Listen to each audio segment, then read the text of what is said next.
Assalamualaikum dan salam sejahtera. Bertemu lagi dalam Sumber Seminggu edisi 20 Ogos 2022 bersama saya Farida Amiratul. Kita mulakan dengan berita utama minggu ini. Prosiding rayuan kes rasuah SRC International membabitkan bekas Perdana Menteri Datuk Seri Najib Razak diteruskan setelah Peguam Utama Hisham Tehpoh Teik memberitahu Mahkamah Persekutuan bahawa beliau kekal sebagai Peguam Najib. Hal ini susulan Najib menggugurkan peguam daripada firma Zaid Ibrahim iaitu Zaid Ibrahim Suflan TH Liu and Partners. Sehubungan itu, panel 5 hakim dipengerusikan Ketua Hakim Negara Tun Tengku Maimun Tuan Mat meneruskan prosiding rayuan akhir dengan mendengar sambungan hujahan pendakwaan. Pihak pendakwaan yang diketuai Timbalan Pendakwa Raya Datuk V. Sitambaram akan menyambungkan penghujahan yang memasuki hari kedua rayuan itu didengar. Baru-baru ini, Mahkamah menolak permohonan Peguam Hisham Tehpoh Teik untuk menarik diri daripada mewakili Najib. Jelas Hisham beliau memerlukan masa untuk meneliti dokumen sebelum membela anak guamnya itu dalam prosiding rayuan kes SRC di Mahkamah Persekutuan. Selain Hisham, Najib sebelum ini turut diwakili Datuk Zaid Ibrahim, Liu Tek Huat dan Ruben Matiavaranam dari firma Zaid Ibrahim Suflan TH Liu and Partners. Perbicaraan bersambung minggu hadapan.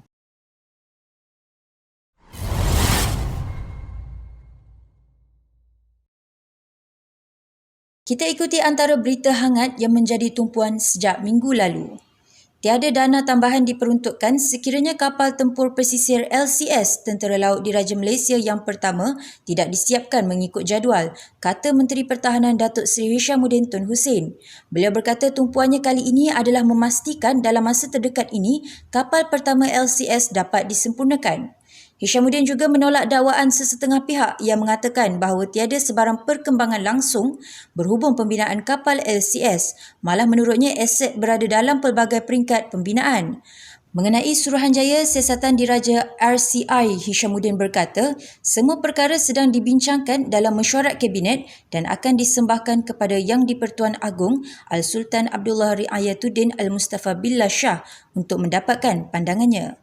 Dalam pada itu, Jawatan Kuasa Siasatan Tadbir Urus Perolehan dan Kewangan Kerajaan JKSTUPKK mendapati Kementerian Pertahanan MINDEF tidak mengutamakan kepentingan dan pandangan pihak Tentera Laut Diraja Malaysia TLDM. Menerusi laporan siasatan yang dinyah klasifikasikan, memaklumkan MINDEF lebih cenderung dengan saranan daripada Boston Naval Shipyard Sendirian Berhad BNS. Laporan itu mendedahkan kaedah penetapan pemilihan reka bentuk, sistem pengurusan tempur CMS dan sebahagian peralatan utama adalah berdasarkan kepada syur dan pandangan BNS.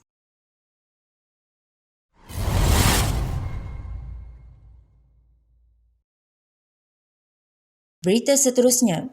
Yang di-Pertuan Agong Al-Sultan Abdullah Riayatuddin Al-Mustafa Billah Shah berkenan menerima menghadap Naib Presiden Turkiye Fuat Oktay di Hotel JW Marriott Ankara sempena lawatan negara Seri Paduka ke Turkiye. Datuk Pengelola Bijaya Diraja Istana Negara Datuk Seri Ahmad Fadil Syamsuddin dalam kenyataan berkata, sesi yang berlangsung selama sejam itu membincangkan pelbagai isu khususnya dalam hubungan dua hala. Antaranya perkukuhan dalam bidang sedia ada dan turut menerokai bidang baharu seperti keselamatan makanan, pendidikan, komoditi, perkhidmatan kewangan, pertahanan, minyak dan gas serta tenaga yang boleh diperbaharui. Tahun ini merupakan tahun ke-58 hubungan diplomatik Malaysia dan Turkiye yang terjalin sejak 1964. Malaysia dan Turkiye telah menandatangani 23 perjanjian dan memorandum persefahaman MOU sejak 1977 dan hubungan perdagangan antara kedua-dua negara semakin berkembang sejak termeterainya Perjanjian Perdagangan Bebas FTA pada 2014. Turkiye adalah rakan kongsi perdagangan ketiga terbesar Malaysia di Timur Tengah selepas Arab Saudi dan Emiria Arab Bersatu UAE dengan jumlah perdagangan antara dua negara merekodkan 16.97 bilion ringgit pada tahun lepas. Import utama Malaysia dari Turkiye antaranya besi dan logam, produk petroleum, barangan kemas, tekstil dan pakaian. Dengan adanya perkongsian strategik komprehensif ini, dijangkakan kedua-dua negara akan meningkatkan kerjasama dan promosi perdagangan.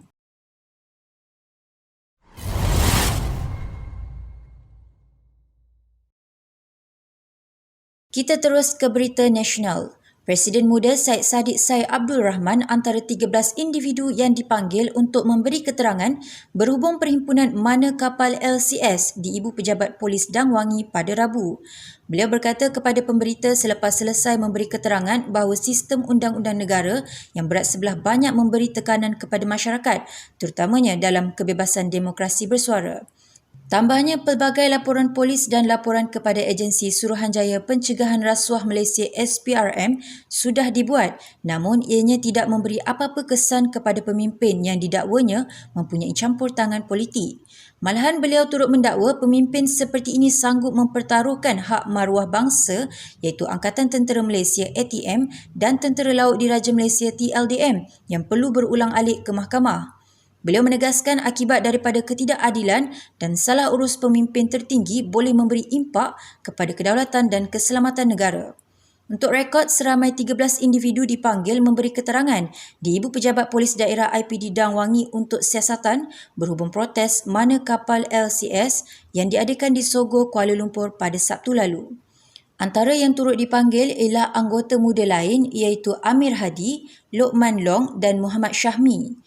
Manakala 6 individu lain pula ialah terdiri daripada peguam dan badan bukan kerajaan NGO iaitu Abbas Salimi, Howard Lee, Siti Kasim, Sheikh Omar Bagharib Ali, Sevan Doraisami dan Usaid Muhammad Asmadi.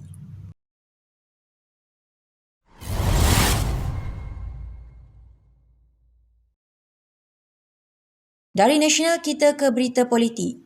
Perikatan Nasional PN telah menghantar surat untuk mengadakan pertemuan rasmi dengan Perdana Menteri Datuk Seri Ismail Sabri Yaakob bagi membincangkan beberapa isu yang dibangkitkan oleh perikatan itu. Perkara itu disahkan Setiausaha Agungnya Datuk Seri Hamzah Zainuddin yang memaklumkan pertemuan beliau dengan Perdana Menteri sebelum ini adalah pertemuan tidak rasmi. Hamzah juga tidak menyatakan secara spesifik adakah isu jawatan timbalan Perdana Menteri akan dibangkitkan dalam pertemuan rasmi itu nanti kerana beliau akan mengusulkan apa sahaja permintaan daripada PN. Pada 13 Ogos, Perdana Menteri berkata beliau telah mengadakan pertemuan bersama PN pada minggu terakhir sesi sidang Dewan Rakyat. Ismail Sabri berkata pertemuan yang berlangsung di bangunan Parlimen itu dihadiri Hamzah dan Bendahari PN, Datuk Seri Ahmad Samsuri Mokhtar.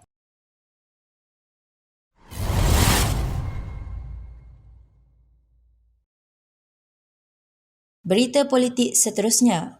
Barisan Nasional BN mensasarkan kemenangan 20 kerusi parlimen di negeri Johor bagi pilihan raya umum ke-15 PRU15, kata Datuk Seri Muhammad Hassan. Menurut timbalan pengurusi BN itu, sasaran berkenaan dibuat selepas gabungan itu melihat momentum kemenangan pilihan raya negeri PRN Johor pada 12 Mac lalu. Beliau berkata sasaran kemenangan 20 daripada 26 kerusi parlimen di Johor itu sebagai penyumbang utama dalam menubuhkan kerajaan BN di peringkat pusat. Bagaimanapun, kata Muhammad, persiapan BN Johor perlu lebih kuat memandangkan PRU15 perlu dihadapi tanpa bantuan jentera negeri lain tidak seperti PRN lalu. Mengulas mengenai calon muka baharu pada PRU15 pula, Muhammad memaklumkan keutamaan parti adalah untuk menang. BN jelas Muhammad tidak meletakkan sebarang ketetapan mengenai wajah lama dan baharu sebagai calon PRU15. Menurutnya, bagi setiap kerusi, beberapa kriteria dipertimbangkan untuk mencapai kemenangan seperti pemilihan calon, jentera kempen dan lain-lain, katanya yang juga pengarah pilihan raya UMNO.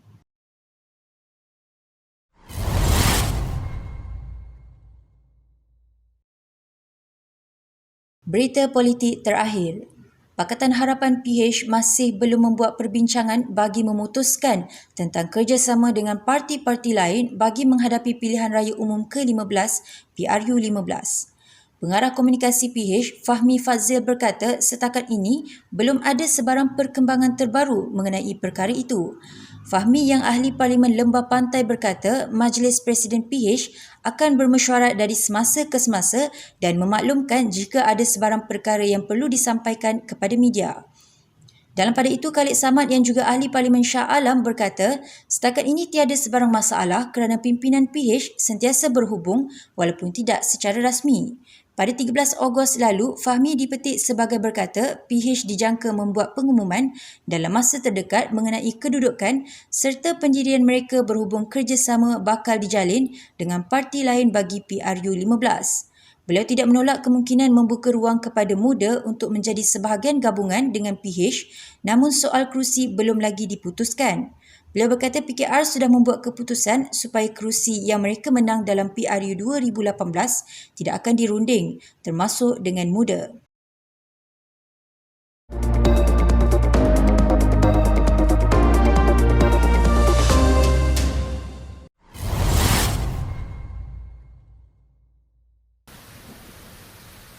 Global minggu ini dimulakan dengan berita bencana alam yang melanda ibu kota Britain. Menurut laporan akhbar Metro UK, para pengguna tren ibu kota, iaitu antara pengangkutan awam di London, berdepan huru-hara apabila hujan lebat berterusan mengakibatkan beberapa bahagian di kota metropolitan itu mula ditenggerami air. Selain itu, air banjir berkenaan dilaporkan turut memenuhi stesen-stesen kereta api dan jalan-jalan raya selepas ribut petir melanda London pada 18 Ogos lalu. Hujan lebat yang berterusan itu menjadi punca berlakunya banjir kilat sehingga pihak berkuasa terpaksa mengeluarkan amaran London bakal berdepan ribut petir dahsyat seperti tahun lalu sehingga mengakibatkan kerosakan bernilai jutaan pound sterling. Keadaan menjadi lebih cemas apabila gimnasium di Dewan Parlimen negara itu juga mula digenangi air banjir. Berikutan bencana alam ini, semua laluan masuk utama ke stesen kereta api Victoria yang dilanda banjir terpaksa ditutup.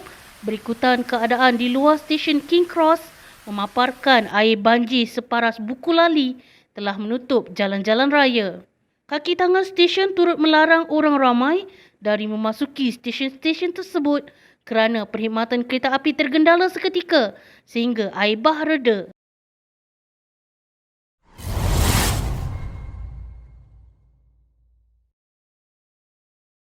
Tular di media sosial Indonesia sebuah video memaparkan keadaan sebatang jalan yang berlubang di beberapa bahagian telah ditanam dengan sebatang pokok pisang. Difahamkan tindakan berkenaan dilakukan penduduk setempat sebagai protes terhadap pihak berkuasa tempatan, lapor laman berita Hits pada 18 Ogos lalu. Menerusi rakaman video yang dimuat naik di laman Instagram Info Rangka Sebitung, dapat dikenal pasti jalan tersebut terletak di Kampung Sangyang, Banten dalam wilayah Jawa Barat. Jalan tersebut merupakan laluan utama yang sering dilalui oleh penunggang motosikal dan pemandu kereta. Bagaimanapun dapat dilihat dengan jelas keadaan jalan yang mengalami kerosakan teruk dengan permukaan jalan yang mempunyai lopak dan lubang di beberapa bahagian jalan. Akibat berang dengan keadaan jalan yang tidak dibaiki oleh pihak berkuasa, penduduk setempat nekat menanam pokok pisang di dalam kawasan lubang jalan tersebut. Ada antara batang pisang yang diikat bersama bendera negara Indonesia. Menerusi maklumat yang diperoleh, tanda protes itu dilakukan bertepatan sempena sambutan Hari Kemerdekaan Indonesia yang ke-77 lalu. Dengan tindakan drastik yang dilakukan, penduduk berharap agar jalan itu dapat dibaiki dengan kadar segera selepas mengalami kerosakan selama berbulan-bulan.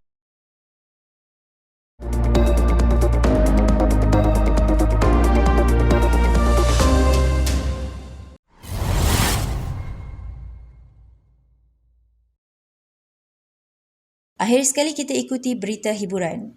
Konsert Billie Eilish Happier Than Ever The World Tour 2022 di Stadium Nasional Bukit Jalil baru-baru ini diibaratkan seperti indah kabar dari rupa.